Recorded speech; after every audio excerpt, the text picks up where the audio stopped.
Okay,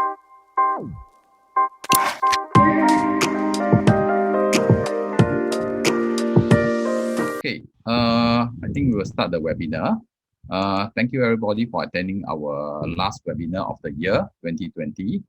It has been a pleasure to be here for the past half a year that we have been ongoing for the last 6 months of webinar, and thank you for all the support that you've given us. Of course, this is not the last webinar that we will have. We will continue in the next quarter, and the date will and the topic will be out very soon. So please follow us on our YouTube and our website for more information. Okay.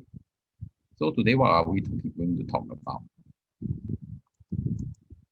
Okay. Okay, Reveres Academy and the Cambodia Chamber of Commerce is proud to present employers branding topic for today. This is curated by Up Your Games 2016. So hopefully, all of you will learn something out of it. Okay, you can find us on our social media, Reveres Academy, from our website, Facebook, YouTube, and Telegram. So please feel free to join us and scan on this QR code. Okay, so for the outline of today's webinar, so without question, both recruitment advertising and employer branding are undergoing a period of profound changes. So technology, particularly artificial intelligence and machine learning, is making the candidate interaction more personal and in every touch point. So it's also about freeing up time on the talent acquisition side to focus on the candidate experience rather than the admin role. So employer branding has also evolved significantly. And in this digital age, people behavior are changing rapidly, and they expect the same digital experience, whether they are looking for a job or buying a car, which is why an employer branding needs to be more than just a look or slogan. It must be an insight articulation of your business and the people who work in it. So companies then need to deploy their employer branding at every touch point in the candidate's journey. So in this webinar, Vivek will share his insight on what employer branding is, why it is important, and how you can start implementing the key action point to attract top talents into your organization. So without further ado, let us welcome Mr. Vivek. Yeah, over to you, Vivek. I'll stop sharing this. Yeah. Okay. Hi, everyone. Thank you for having me today. I'm really happy to be here to be sharing. I don't know if we've met before. I was here on this platform just in, I think, in October, right? And really happy to be back again and to share with you on the topic of employer branding. So today, let me bring you through, what we have, right? So I am going to play the slides now. Okay. Great. So, if you have any questions, please, feel free to pop them in the chat. And I think, Kingwa, if anyone has any questions, feel free to raise them up, right? And we will have some time for Q&A at the end as well, right? Today, I'm going to talk to you about the importance of employer branding. So maybe you've heard of this word, maybe you've not heard of this word. Right, and today the whole idea is for me to give you some ideas on what this concept is all about and how you as an SME can leverage this concept for recruitment. Okay, so a little introduction about myself. I am a millennial specialist, so I work with young generations and I help companies to improve their employer brand to become more tech savvy, to become more young generation savvy, right? So I speak on this topic of generations, I speak on employer branding, and I do training and coaching as well, right? And I've also written one book, right, which is Empowering Millennials. It's for the young generation to really understand how they can manage their work life, personal life, relationships, once they enter their 20s after graduating from the university, right? So this is the first book that I've written, and I have been, tasked to write 3 more books by Penguin Random House. So that is Engaging Millennials, right? That is for leaders like yourself, right? How you can manage the young generation that's coming in from the universities. right? The millennial leaders. So some of you are already millennials. Maybe you're the wave one millennials. So you're born in the 80s, 1980s to 1989, right? So this is millennial leaders. You're the young generation, but you are the older brothers and older sisters, right? Wave one. And the next book is about marketing to millennials, because now millennials are the largest population globally to be working at this point in time, right? Last time it used to be the baby boomer generation. That's between 1946 to 1964, right? So baby boomers are really big. Then came Gen X's, 1965 to 1979. So now millennials are now the biggest, right, in the workforce. So marketing to millennials is very important. You need to know, the key essential things that will get their attention and help to get their dollar, get their purchase. Okay, so here are some clients that I've worked with previously, right? These are all multinational companies mostly, and government organizations or large organizations that I've worked with. I help them with retaining their staff, engaging their staff, and making them feel that they have a certain strategy to make the people at their best, most productive.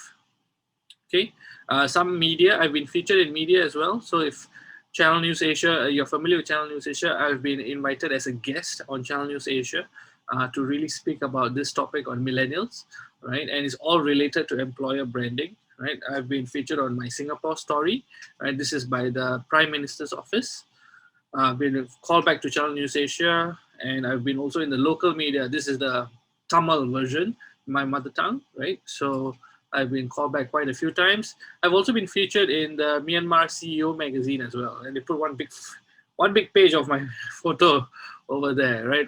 So that's in there, and so um, I just want to share with you, one of the key stories when I went to Brunei, right, to train an organization. So this is a picture from there, right? When I was on stage, I did a survey, right? And when in that survey, I actually asked them, how many of you employees, right? These are millennials I'm talking about, are happy to promote your company to people like your best friends, people in your social circle, and tell them, hey, come join our company. How many of you will be happy to do that? You'll be excited to invite your friends to join your company, assuming that they have the qualifications and they're looking for a job. How many of you will invite them? And this is one of the top companies in Brunei, okay? And so this is the question I asked them. Will you recommend your current workplace to your friends and on social media network, right? Hey, we are hiring. Please come and join us. Will you do that, right? So this is the employee, not the HR. This is the employee, okay? And the results were pretty interesting, right? So we had over, I think, 120 people, right? So over 30 plus said no. I'm not going to invite my friends. I'm not going to do that to my close ones and loved ones. I'm not going to invite them. About lesser than 10 said soft no, like I'm not very comfortable with that, right? Then some of them, let me see, said a weak yes, if I have no choice, maybe. And some of them said strong yes, right? So, but what's important here is there is a huge difference. Like like the majority of them are saying no, or they're not sure if it's a good decision to invite other people to join the company. And that says a lot about the organization. It says a lot about the culture of the organization. It says a lot about the engagement of the employees in the organization, okay? So if the employees in your current organization are not a big fan of the company, then essentially the culture is not going to be strong. It's going to be a weak culture, and it can become a very poisonous environment to be in, okay? So, okay. Right. Oh, okay. Right. So when I asked them this question, right, this is the kind of things that they said, right? So how about no? No, because of inefficient bosses. Hell, no, it's hell, right? Yes, if they change their management style, so that's what we call a weak yes, right? So if you do something, maybe I will invite them, right? Maybe I can recommend because it's fun if the bosses change. So they like the work, but they don't like their bosses, right?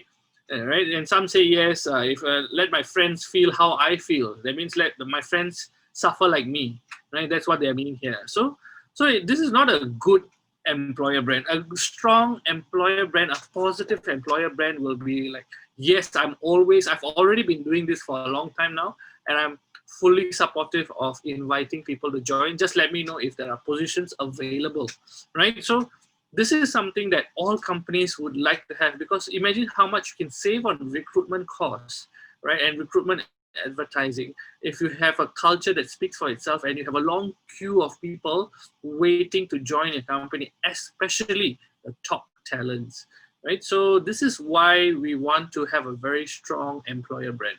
Okay.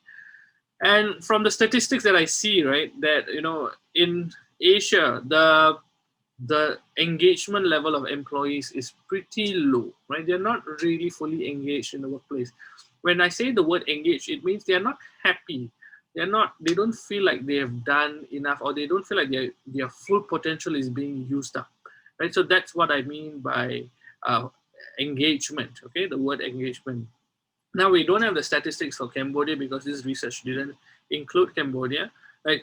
But I'll be very interested to know what is the average engagement in Cambodia as well. Okay. Now, out of this, what we need to realize is the different generations that come into play. So, like I said, previously the biggest generation was the baby boomers, 1946 to 1964, right? And then came the Gen Xers, the yellow color, right, which is 1965 to about 1979. And now the millennials have come in, right? And they are going to keep coming in until 2040. So there's going to be a huge number of young people in the workforce, right? And this is going to change the way companies are going to create their culture. So in Singapore, right, there is a thing called the startup culture, and all the young ones, right, either they join a gig economy, that means they drive Grab, or they go for Food Panda, or they go into insurance, right?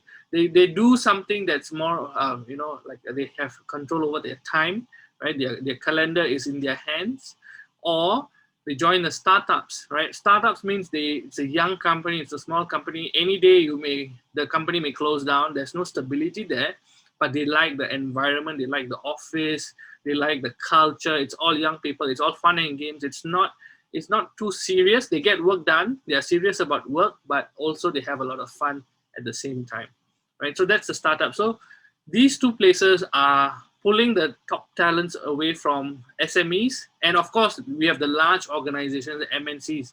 So the MNCs also pull in a lot of talents, and they have a huge budget. So they bring in talents, right? So they are able to advertise, they're able to get to all these young people, and they go very hard in attracting young talent because they are the ones who know the future. They are the ones who are very familiar with the technology that's going to come up. They love technology. They love how fast it changes. They are very eager to learn, right, how things will move forward, right? And they anticipate these things in advance, right? So it's like a sixth sense for the young generation. They've been growing up with technology for a long time, okay? So they also have a lot of economic influence, the young generation. So the worldwide population is 1.8 billion, right? And this is for the millennials, and their spending power is 8.07 trillion. So it's not a small number, right? So if you look at it globally, the young generation is going to shape the way we do things, right? What they want, how they are motivated, how they like to communicate, what they expect from their employers. All of these things will shift the way we do work, and we are already seeing these shifts in a lot of ways. Okay, so this is why we say there's a millennial tsunami going to come, right? Because there's a lot of these young people going to rush into the job force, right? And that's going to mean that we need to start waiting to get them on board. We need to start looking for the top talents and bringing them on board. And to do that, we need to have a very strong employer brand. Okay, so this is one of the key things, right, that you need to understand is what the companies need to know is that generations is not about engaging the millennials and the Gen Z generations. Give me 1 minute. Okay.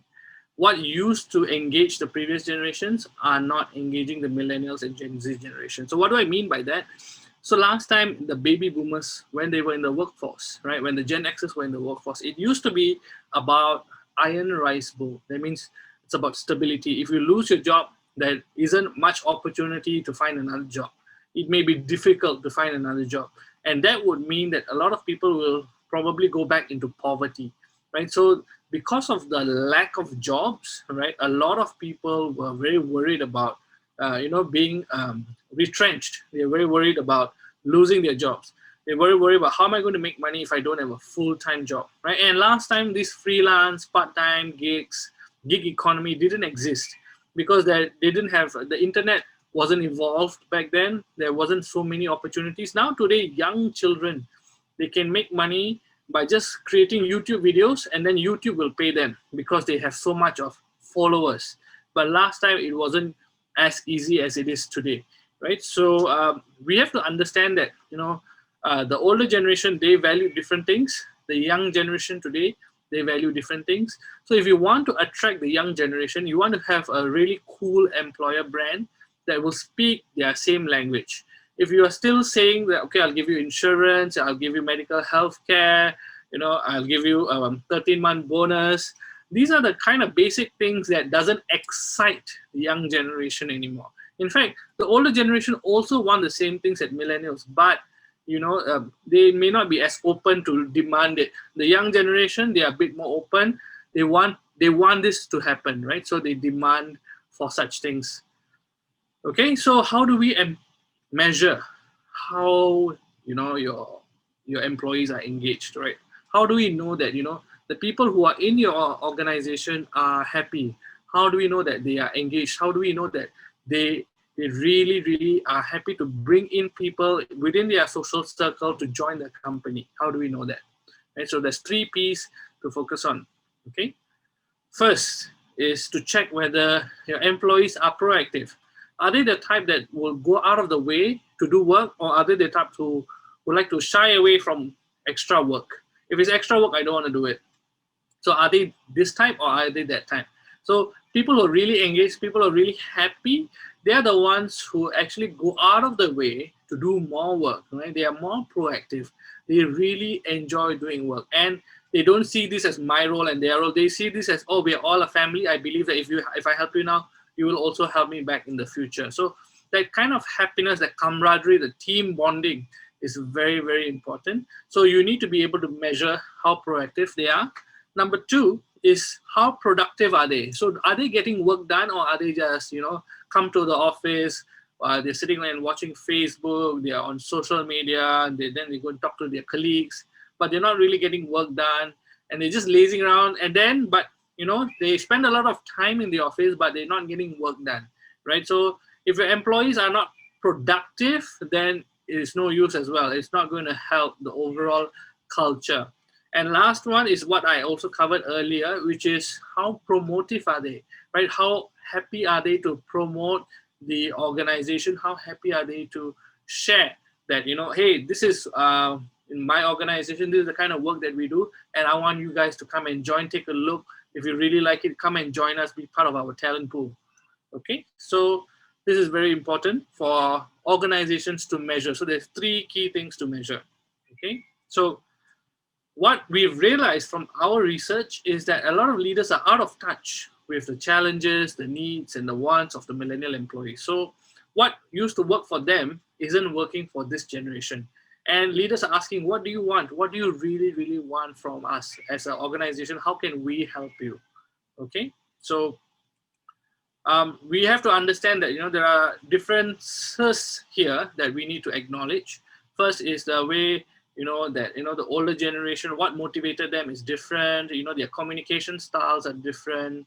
The work ethics, the way they like to do things is different, right? So some people like in the picture here we see newspaper. The young guy is holding an iPad and he's getting his news from there. So same but different. So we have to acknowledge, and companies need to learn these differences so that they can apply it in the strategy when they are improving their employer brand. Okay.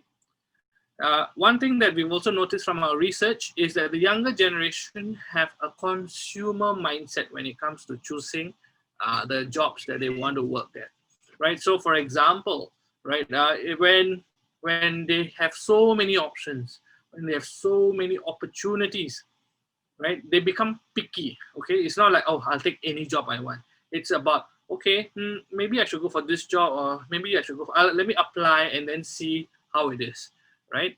And it's gone to a point where if the application process is too long, if the form is too long, application form is too long, or they find that they're repeating the same information different times.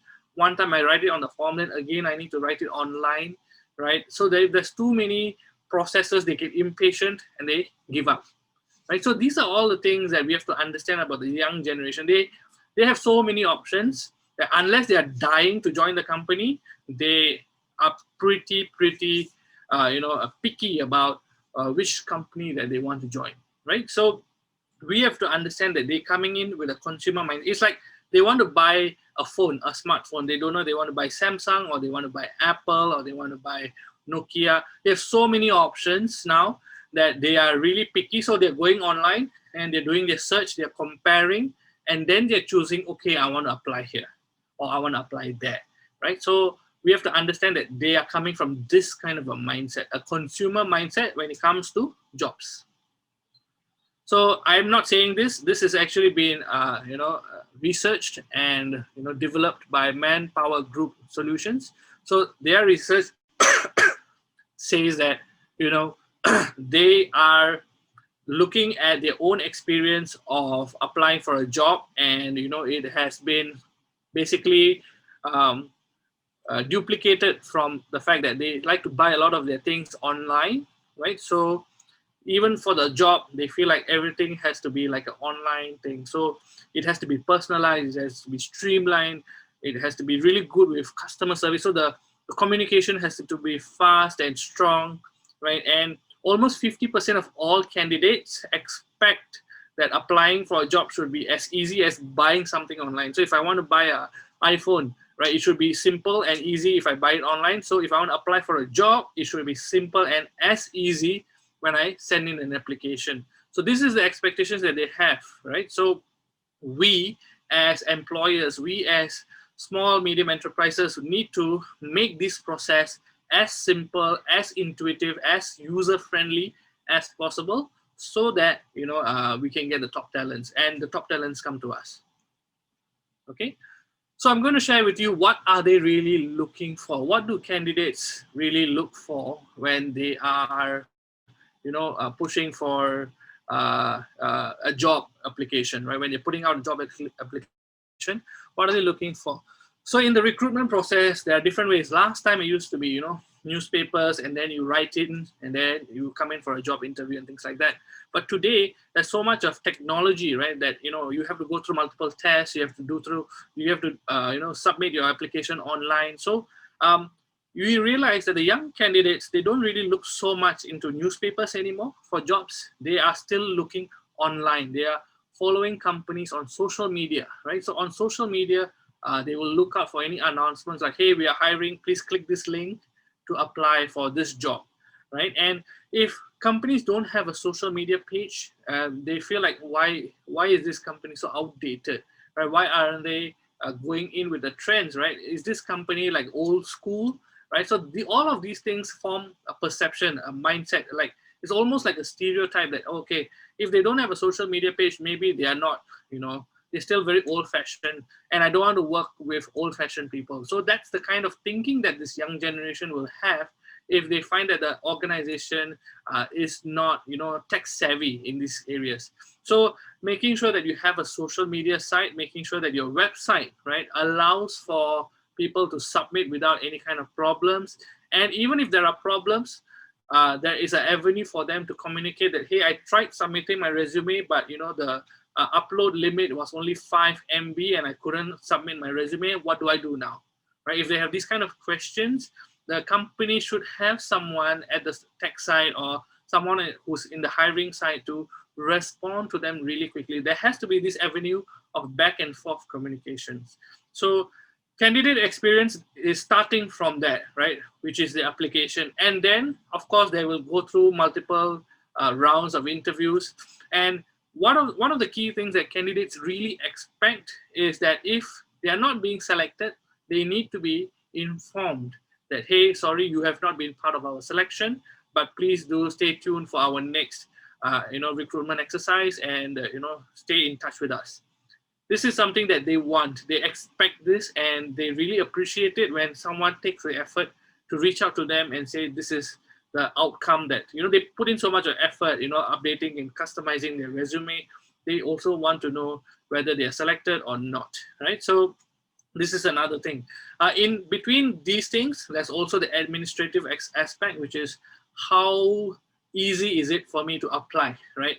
Can you just make it as simple as possible, or are there a lot of things, and are there a lot of repeat actions that I have to take? So maybe I have to fill out a form online and offline. So all of these repeat actions make them question, oh, why isn't this thing streamlined? Why isn't this thing productive? We can do this in a much faster and easier way, right?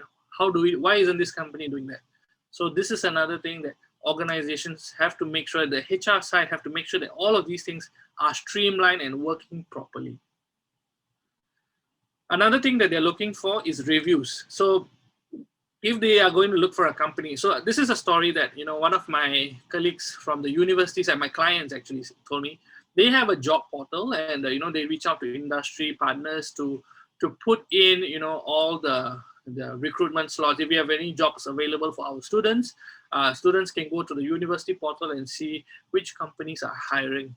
And one thing that they noticed is that 80% of the students apply for the 20% of the companies that are there. And those 20% are companies that they recognize. So it's like, oh, I know this company. This is Coca-Cola. I know this company, right? This is, maybe it can be a local company that's very popular in social media, or maybe it's very popular amongst the young generation. So, oh, SGAG is hiring. Okay, I need to go and join them, right? So if they recognize the company, right, because they follow the content, or because they, create, they've bought something from them, then they will apply. If they don't recognize the company, what do? They go to Glassdoor and other sites like this to see, okay, what is this company about? Okay, this is the role, I'm interested in this role. What do the existing employees say about this company? So when you go to Glassdoor, what you see is existing employees or previous ex-employees. They are sharing their experiences. What's the pros of this role? What's the cons of this role? What's the pros of this company? What are the cons of joining this company?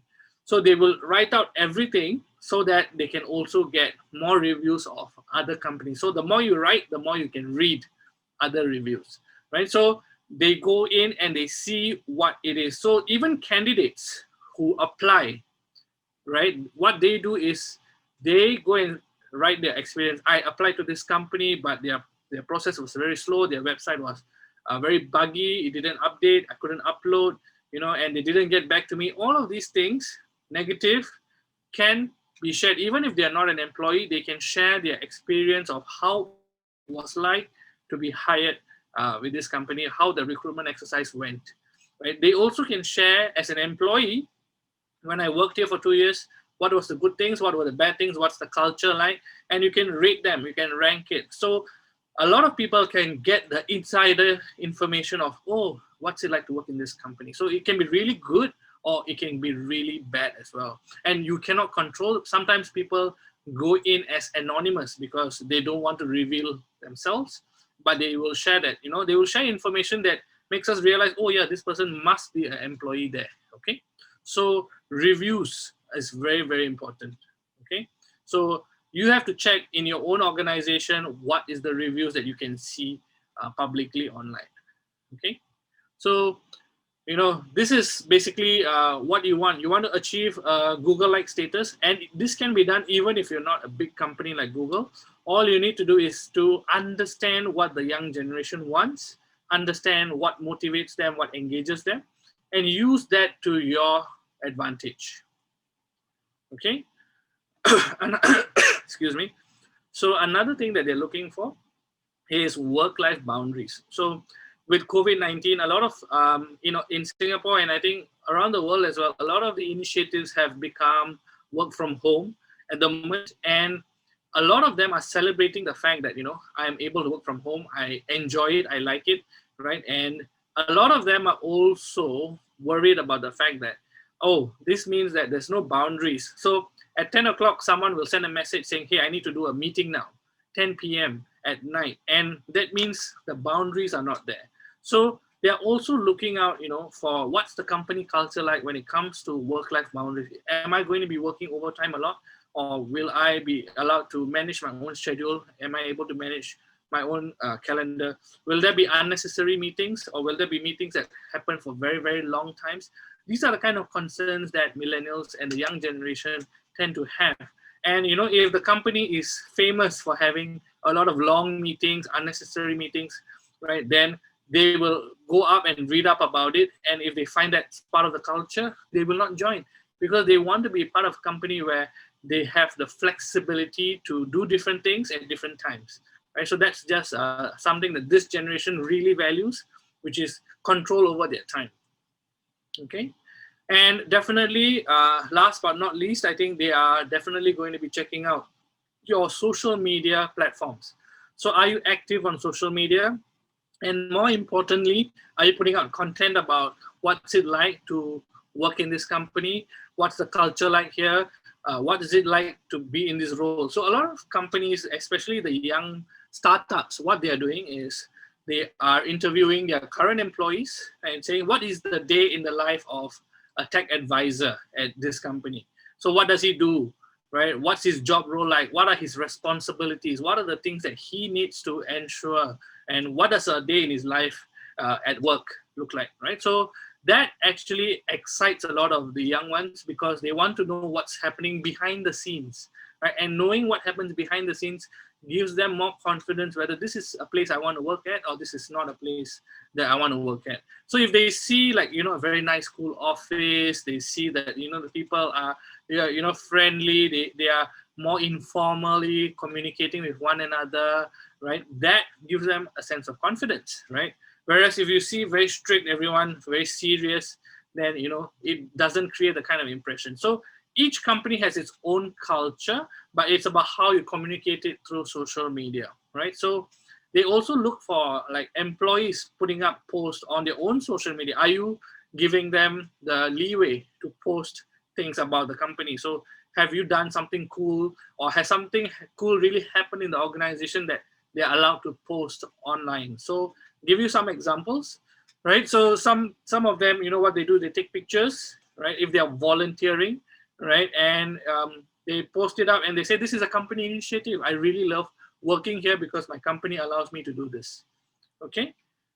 Then we have another one where, some of them say, oh, my company really supports a healthy lifestyle. They, they've allocated, gym membership for me as an individual so that I can do this, right? So this is something, so if they have a gym at the office, they brag about it, they like it, they talk about it. And the young ones, they like to show off what the company is doing for them. It's just that the company needs to invest in them, invest in the employees so that these things can happen, okay?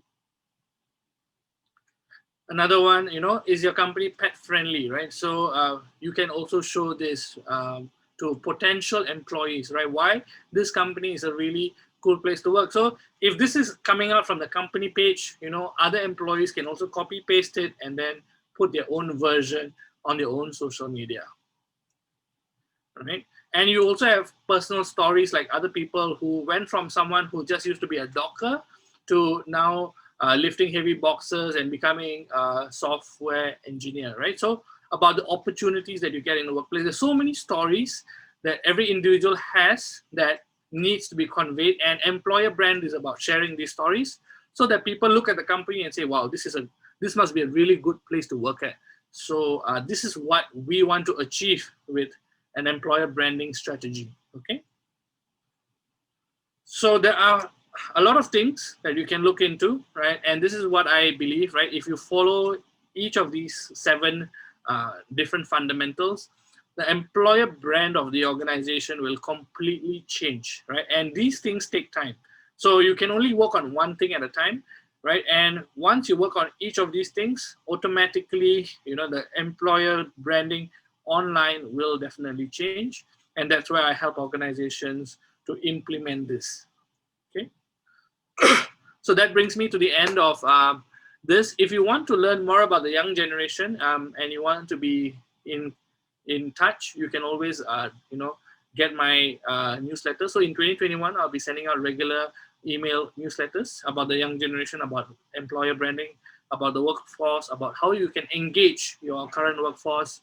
I'll talk about topics like leadership. So if you're interested, you can click the link, or I'll send you the link in the chat, and you can always sign up for the interviews, right? And with that, I'm going to end, and I'm going to hand it back over to you, Kengwa. Hi. Okay, we have 4 questions. Yeah. I think in the beginning you have stated that the area, and so I think one of the participants asked, where is Cambodia placed as the Millennium? Hi.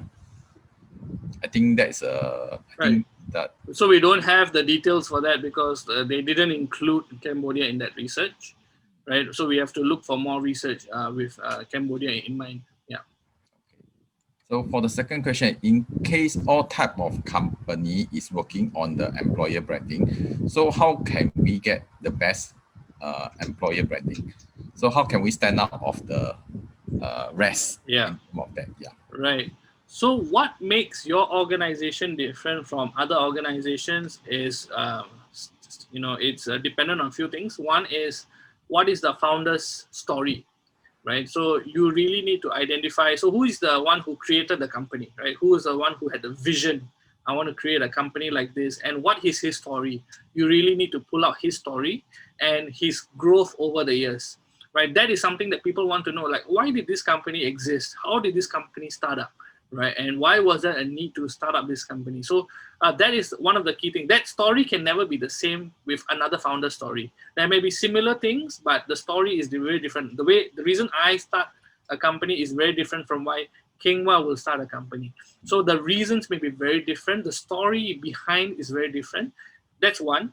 Secondly is, how did this company start growing? Why did he start employing people, and what are their stories? What's their best memory of working in this company, right? Sharing those kind of stories will make your employer brand not the best, but it'll make you different from all the others. Because number one, if you're doing this, you're already different, right? Number two, if you're sharing your personal employees' best stories that really highlight the values of the company, the vision of the company, the mission of the company, that will also help you to stand out. And that's what people want. And they want to remember that, right? So you want to put in a lot of stories in people's heads. You want to share that as much as possible so that people can remember you, right, as an organization. So I hope that helps, right? I guess it's be true to yourself in that sense. Yeah. Don't copy. Yep, that's true. Yeah, I think everybody have a different way of success, and I think that's best is that to say what you have done correct actually in probably in your industry. So okay, the third question is, what is the best way to make audience recognize the company in a short period, or even we are small and new company? Okay, so the best way to I guess the best way to do this is by spending a lot on marketing, right? So if you can market your employer brand, and you can create a marketing team that is just focused on employer branding, like that talks about the initiatives that people have, the candidates, potential candidates will be interested in. That will definitely excite people. So talk about what are the kind of benefits that employees are currently enjoying, and what are the benefits that potential candidates will have when they join a company, and spread that across, right? Make it really different. Think differently, think out of the box. What kind of benefits are not being offered right now that you can offer, right? If you are really unique and different in your offering when it comes to these kind of benefits, automatically there will be a lot of people talking about it. And you need to first do a lot of surveys to really identify what is the young generation, or what is that specific talent pool looking for, right? If you can identify what is it that they want, then you will be able to create some benefits that will speak to them. So some companies, they don't have a fixed annual leave, right? So they have unlimited annual leave, but there's a catch, right? The catch is that, you have to be responsible for the work that you do. So you can only attain this unlimited annual leave after showing your credibility, after showing that you are a responsible person. You take care of your work first before you apply for your leave. So if you show that kind of credibility, then people will like that. So of course, it's not possible for all kinds of roles. So the company needs to find out what works within our sector, what works within our industry, and what also fascinates and interests the young talent pool that we're looking to attract. And then once you've figured out what benefits you wanted to incorporate, then market it out, share it to the world, right? Keep sharing it to the world so that more and more people will be interested in this. That's one. Another thing is to make sure that your current company, your current employees are happy, right? You have to make sure that they are not unhappy and they are not dissatisfied, they are not disengaged. So make sure that on their engagement levels, they are already pretty strong. So as a team, internally, you must be really strong before you can also attract the like-minded people from outside. I think to add on to that, actually, I done a exit interview with one of the millennials. Actually, I think the thing that surprised me is that actually I was saying, why do you leave the company? And then at the same time, why do you join the other company? And actually, the answer that he actually gave me that why he joined the other company, because he actually saw on Facebook that they have regulars outing to have meals in hotels, and also to have employee engagement where they have some team building itself. So which is very fun. So because I think in this company that he's in, he's actually working alone by himself because doing project work and things. So there's not much engagement. So he actually want that kind of engagement with colleagues and things. So that's something that is and he actually doesn't know much about the new company that he's going, just that that there's a lot of gathering and engagement. So these are the things that actually surprised me when I actually done the exit.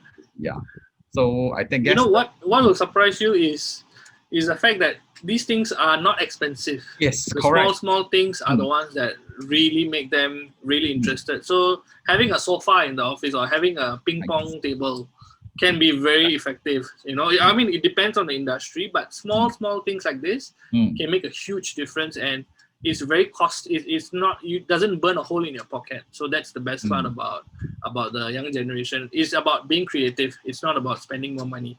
Yes, actually that is the point that I'm driving at also. That is actually about creativity rather than the amount of money that you spend on actually the kind of thing itself. So I think the thinking has actually shifted. The paradigm has changed a lot. So it's actually something I'm also actually learning to a certain extent.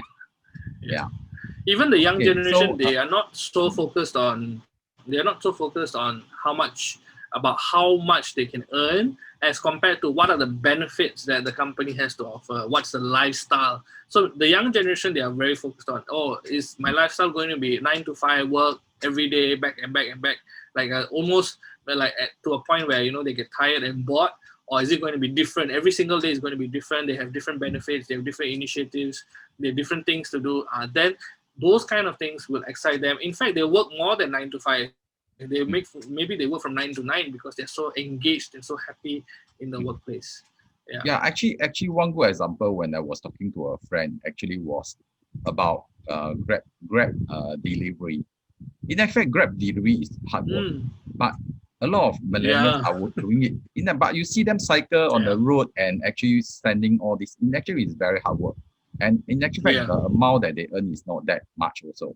But there are a lot of millennials that actually join.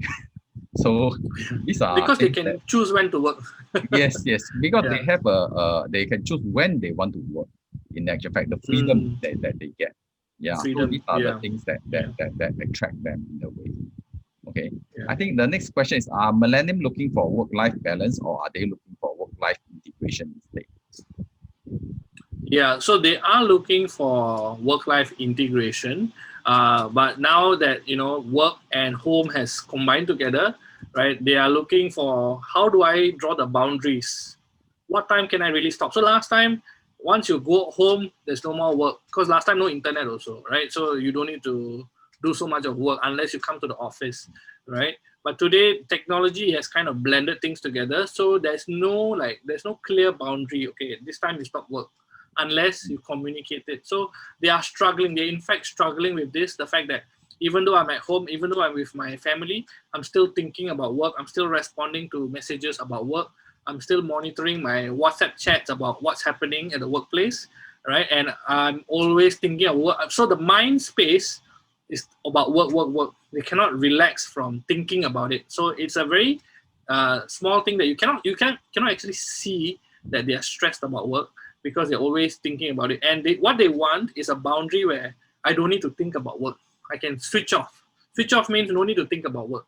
If they are at home but they are still working, they are not actually relaxing. They're not resting. They're not able to recuperate, right? And that's not a good thing. So they want that boundary where they can completely have nothing to do with work. So if you're exercising and you are also listening to things, you're doing too many things at the same time. So when you want to do one thing, just stick to that one thing.